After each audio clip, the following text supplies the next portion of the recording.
Hi there, and welcome to another episode of Therapy by the Book, the show where we take your favorite fictional characters and ask the question, what would it be like if they came to therapy? My name is William Haddad, and this is episode 30, our season 1 finale. What an amazing road it's been. And to finish strong, we have got a deep dive for today's character client with the unnamed protagonist from Fight Club. Origins. First, a courtesy to listeners. This discussion revolves heavily around the central plot twist of Fight Club. If you'd like to experience the reveal as intended, definitely pause here and come back after you've watched the film. The twist, of course, is that Tyler Durden and the unnamed narrator of the story are the same person.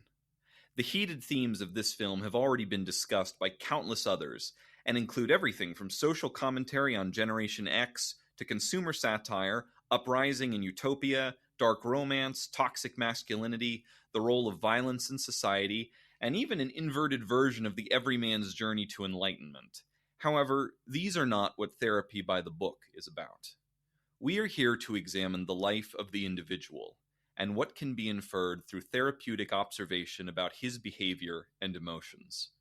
What pain shaped his extreme condition? What adaptations kept him going? And where might healing begin? To start, let's take a look at the narrator's family. To say he has daddy issues would be a gross understatement. At times, he remembers being caught between his parents, tasked with passing messages because they never spoke directly, except, as he crudely recalls at one point in the film, when, quote, humping. Psychologically, these details point already to a home where emotional intimacy was scarce and conflict avoidance was the norm.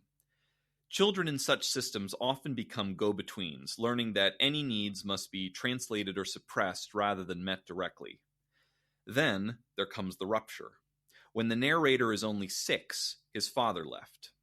After that, there was intermittent contact, but never presence. As the narrator recounts, his father followed a pattern of serial exits, running off to start a new family every several years, only to repeat the abandonment over.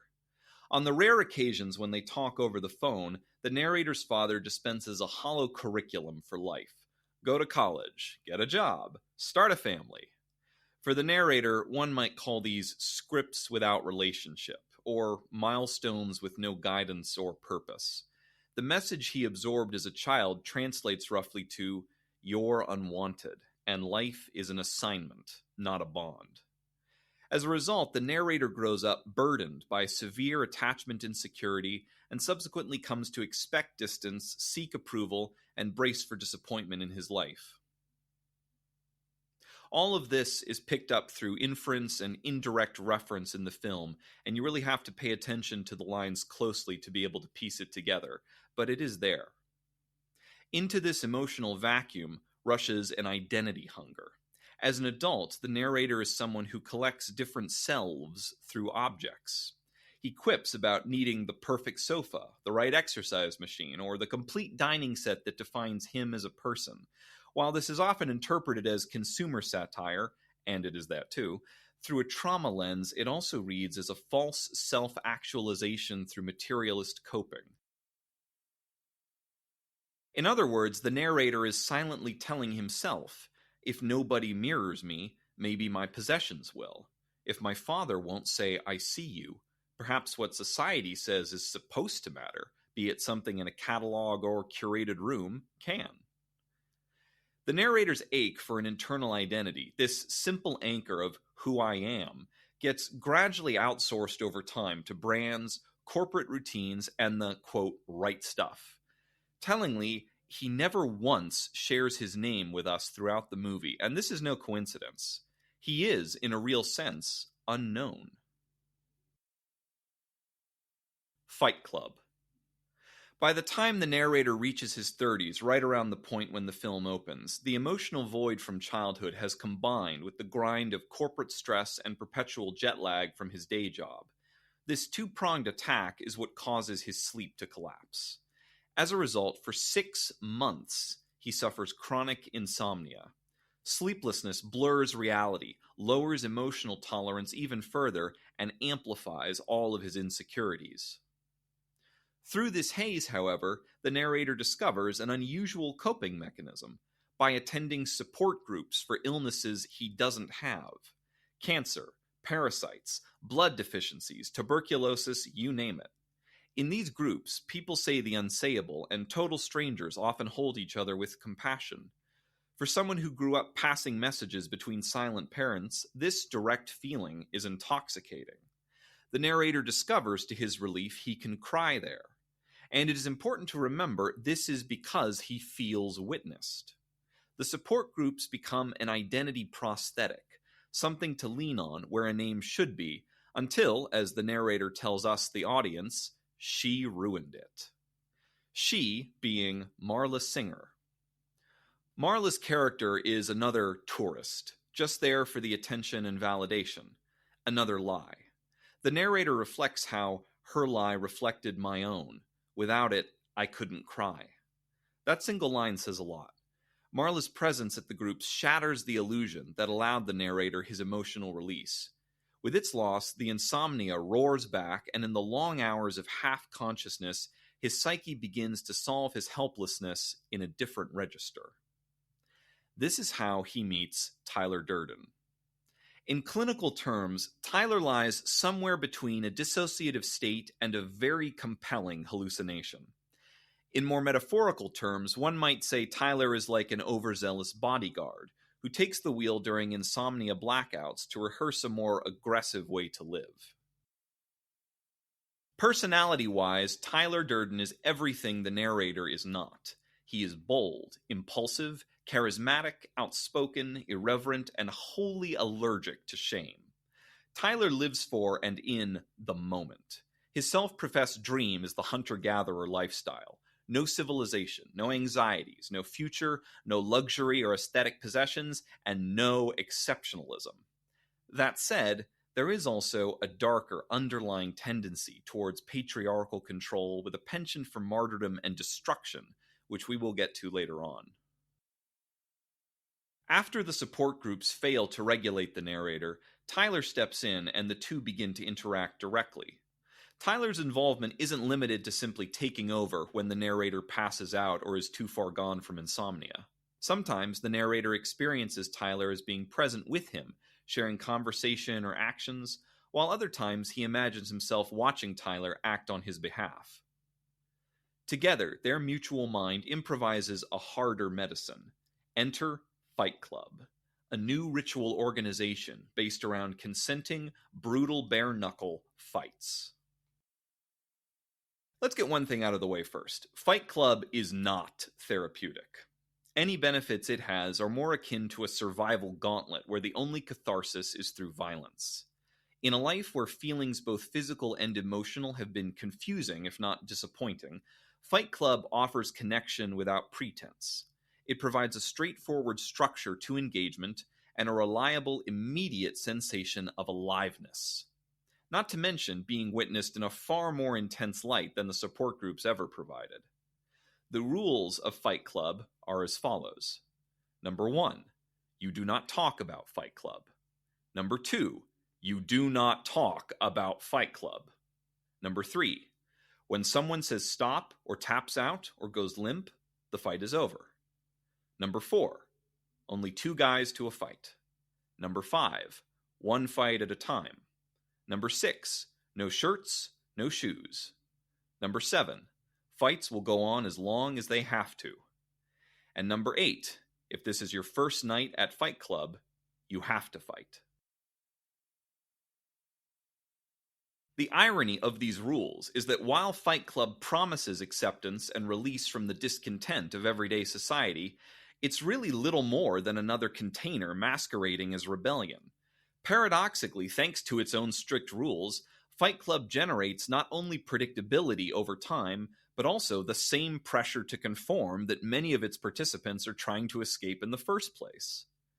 Nevertheless, in a society where men are often taught to mute their pain, Fight Club allows men to translate this pain into a language they're finally allowed to speak, albeit with their fists and at a literal blood premium, but the catharsis is still powerful enough that many others besides the narrator buy into it. For a while, the narrator benefits. His affect brightens, his body wakes up, and he feels seen. After all, thanks to Tyler's efforts, he is once again meeting genuine needs such as agency and community that his compliant, lonely self couldn't manage on its own. But the method is as unsustainable as it is unsafe. As Fight Club grows, Tyler's motives darken. In the club's early nights, there is a warped tenderness to the brawls. Stop means stop, fights end with mutual recognition, and people cheer the effort, not the injury. But Tyler's charisma, married to the narrator's vacuum of identity, frequently draws in men with their own hungers and ghosts who are readily susceptible to influence. Slowly but steadily, the basement where Fight Club happens morphs into the center of a cult, and Tyler's philosophy, once a private antidote, starts to take over the narrator's life. From a psychological standpoint, we can observe a well-known reason behind the escalation. When a protector successfully reduces a threat, it tends to walk away with more territory than before. While the narrator is content with the release in itself, Tyler interprets the success as proof that more intense release is the answer. Fights alone are not enough. They must mean something. The club must be about something. It is at this point that Fight Club stops being an outlet and starts becoming an identity trap, pulling the narrator towards its next, more dangerous form, Project Mayhem. Project Mayhem. The pivot from Fight Club to Project Mayhem is perhaps best represented by the chemical burn scene. During this sequence in the movie, Tyler holds the narrator's wrist and pours lye onto his skin, then forces him to stay present in the pain rather than dissociate. While this leaves quite the scar, it is Tyler's speech to the narrator that is the real brand. Our fathers were role models for God. If they bailed, what does that tell you about God? Listen to me. You have to consider the possibility that God does not like you. He never wanted you. In all probability, he hates you. This is not the worst thing that can happen. We don't need him. This credo's roots lie in the narrator's own childhood trauma and abandonment. As children, our parents are God in many respects. For the first several years, they tell us everything, directly and indirectly, that we need to know about the world. In the narrator's case, when his father left, that was akin to the universe declaring itself indifferent. Reliance became weakness, and any meaning could only be seized, not given. Thus, if pain comes from the bonds that fail and the systems that deaden, then, Tyler reasons, the only permanent solution is to destroy those bonds and systems. This ultimatum is the narrator's final solution to a childhood of feeling unwanted and an adulthood numbed from corporate burnout. It's also actually not far off from other clients we've explored on the show. Recall from Episode 8 Darth Vader's drive to control his inner pain by first controlling the Force and then using it to destroy whatever stands in his way. Tyler's social critiques and charisma act as a similar armor for the narrator, but like Darth Vader, Don Corleone, Bruce Wayne, Itachi Uchiha, and many others, beneath it all is still a hurt child, who in this case felt so useless his own name didn't matter. Project Mayhem is that child's fantasy of invulnerability grown into a movement. Where Fight Club had rules that paradoxically created a safe-ish container, Project Mayhem's rules strip away any individuality and inquiry. A little trivia, while Project Mayhem's rules are never entirely spelled out in the movie, the novel of Fight Club does include them in full. They are as follows. Number 1. You don't ask questions. Number 2. You don't ask questions. Number 3. No excuses. Number 4. No lies. And number 5, you have to trust Tyler. There is also the unspoken rule that members of Project Mayhem have no names, except for Tyler, obviously. As you can probably tell, these new rules aren't so much guidelines as steps of indoctrination. Questions are the first casualty, and trust Tyler all but precludes any hope of real connection with oneself or to other members. The club that once let men feel their bodies now asks them to surrender their minds.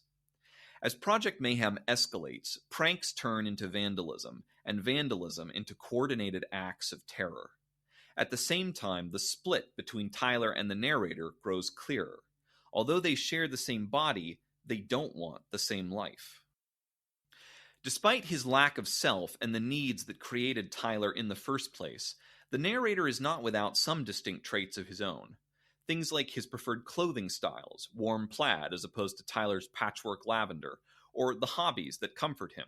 We see several scenes of him reading, whereas Tyler prefers to kill time with nunchuck practice or bicycling throughout the house. At one point during the story, Tyler pursues and sustains a physical affair with Marla, while the narrator, though he eventually develops some emotional attachment for her, feels no physical attraction whatsoever, a telling boundary that signals his discomfort with Tyler's claim over intimacy. The narrator also retains a conscience where Tyler does not. While he can tolerate cathartic violence in a bound ring, he rejects wholesale destruction like that of Project Mayhem. Things really come to a head when Bob, a friend of the narrator's from the support groups, dies during a Project Mayhem operation. At the sight of Bob's corpse, the narrator's grief and horror pierce Tyler's ideology. To give a brief aside about the character of Bob, he shows up early on in the film and is actually the first person to give the narrator that sense of belonging when he was lost and seeking comfort at the support groups. Bob always presents as a very innocent, well-meaning soul, and seeing him reduced to a casualty makes the cost of Tyler's goals near intolerable. Project Mayhem promises to end numbness, but it offers to do so by erasing personhood. Yet, the narrator's dawning resistance could be interpreted at this point as a sign of renewing health.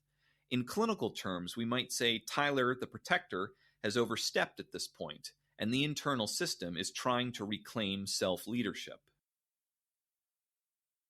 At the film's climax, the narrator confronts Tyler at gunpoint. Watch the movie if you're unsure how that could work. In a high-rise with explosives set to trigger a symbolic, quote, clean slate. Realizing that external arguments won't work, the narrator makes a radical choice. He turns the gun on himself. The bullet passes through his mouth and out his cheek, killing Tyler, while the narrator survives. It's with a very strange steadiness that he says to Marla, just before the credits roll, "You met me at a very strange time in my life."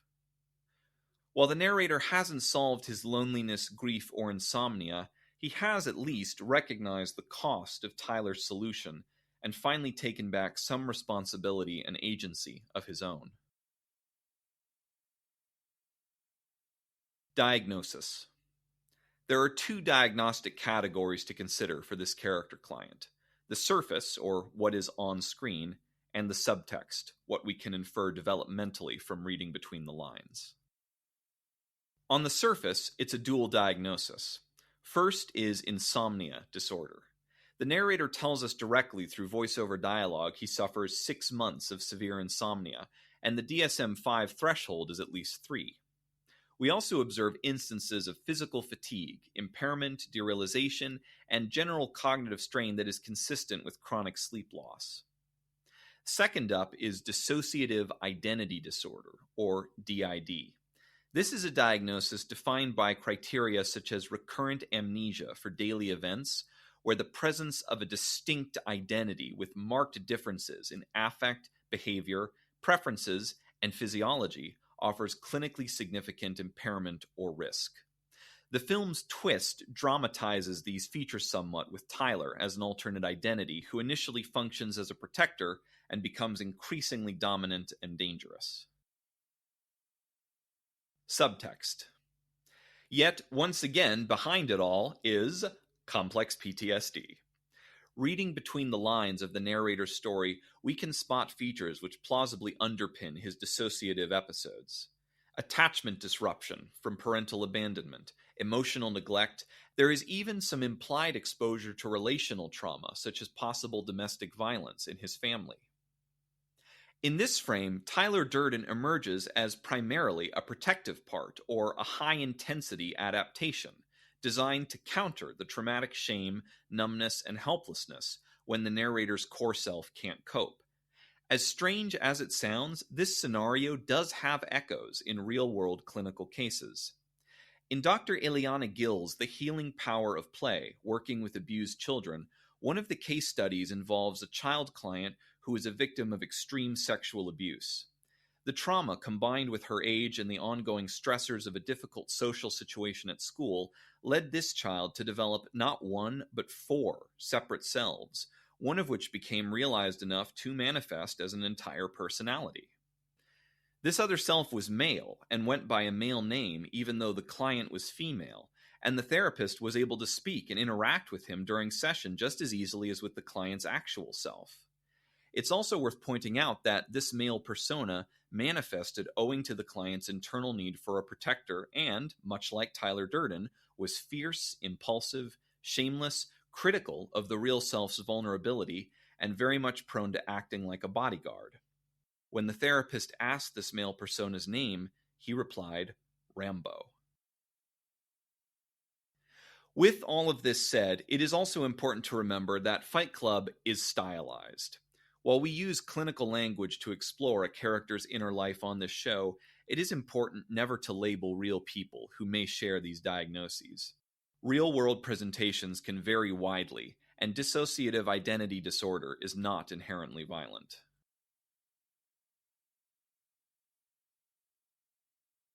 Treatment. As I mentioned earlier, while the gunshot effectively ends Tyler's dominance, it doesn't resolve the underlying conditions that made Tyler necessary in the first place. The insomnia, attachment injuries, and identity vacuum are all part of the narrator's learned belief that pain is proof of life. Treatment starts where the film leaves off, after the fireworks. I invite the narrator to meet in a space that is neither showroom nor warehouse.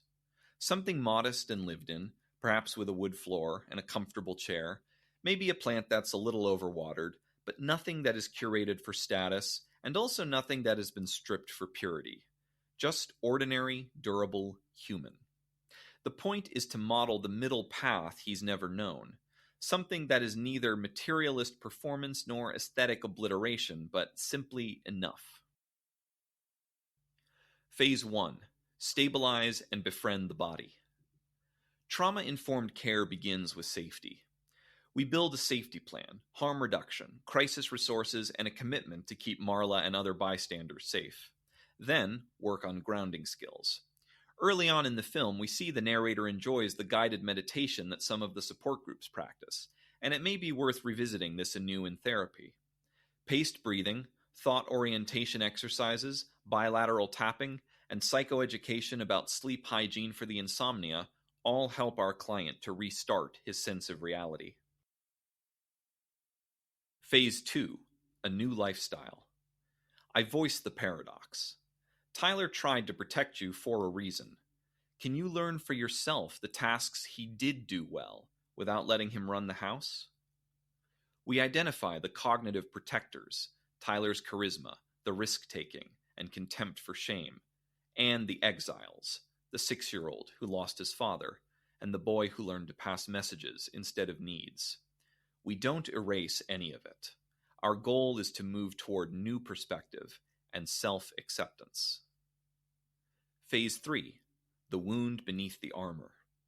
Eventually, we turn towards the relationship with his father, the serial exits, the hollow phone advice, the ache of being given tasks instead of tenderness.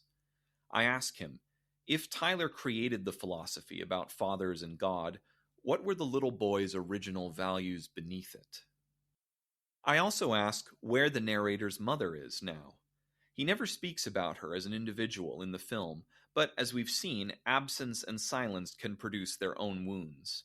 If there was any exposure to domestic violence or additional neglect, it is important that we name it without theatrics. This happened. It hurt. You adapted, but it became too much. Now, you can choose differently. 2 concrete tools might also help here. 1, a family genogram to visualize patterns. Were there other men who left, or other women who disappeared into silence and worry? And 2, we might draw a family portrait, stick figures welcome, if it's hard to speak about this at first. Watching him compose the image, I encourage the narrator to reflect on the following. Where do the people stand? Who is facing whom? Where does the child insert himself? Such images can help to bypass performative intellect and let the emotional truths beneath reveal themselves.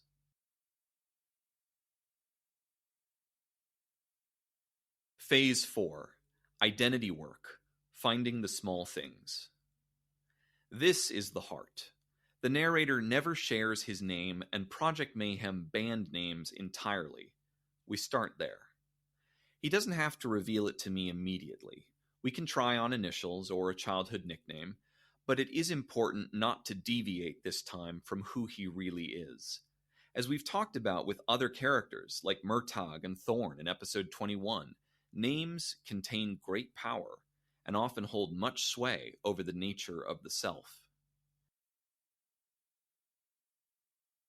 After names, we seek out small but genuine preferences that are his, not Dad's, not the Sears catalogs, and certainly not Tyler's. Is he a morning person or a night owl, apart from the insomnia? Coffee with milk, sugar, or black? Which shirt does he reach for when no one will see him? What kind of music makes his shoulders relax? What kind of touch feels safe? What sort of movement feels alive without harm?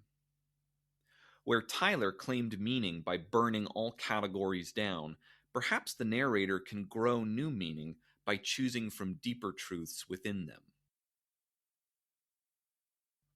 Phase 5. Reassign Tyler's role. Tyler handled agency, confrontation, and belonging, but he did it all through harm. We develop healthy equivalents. For agency, assertiveness training, boundary scripts, and conflict practice such as telling someone politely but firmly no, or telling a friend, I need space.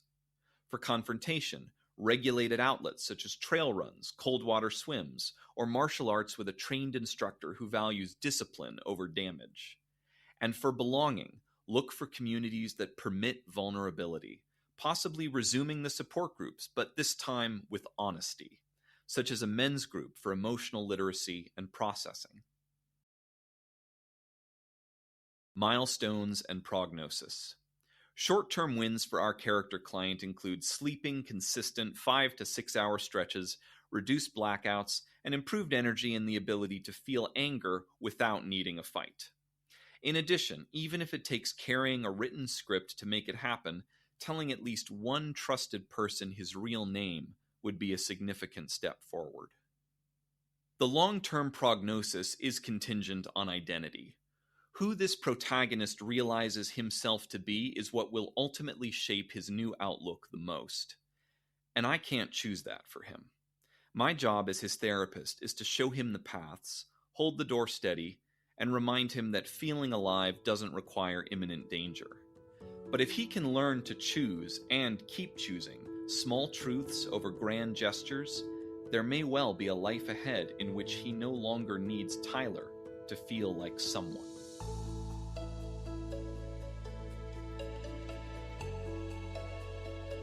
This is William Haddad. Thank you for listening to the season finale of Therapy by the Book. These 30 episodes have been an incredible journey. I want to extend a special thank you to each of my amazing guests who came on the show, and in particular to Daniel Villanueva for co-hosting with me on several of the early episodes. Be sure to keep an eye out for more content in the coming months, and in the meantime, for more character cases, or if you'd like to support the show, feel free to check out our Patreon, where members can enjoy ad-free listening along with special bonus episodes not available anywhere else. Use the link in the episode description, or go to patreon.com/TBTB_podcast. That's patreon.com/TBTB_podcast. Thank you, be well, and happy listening.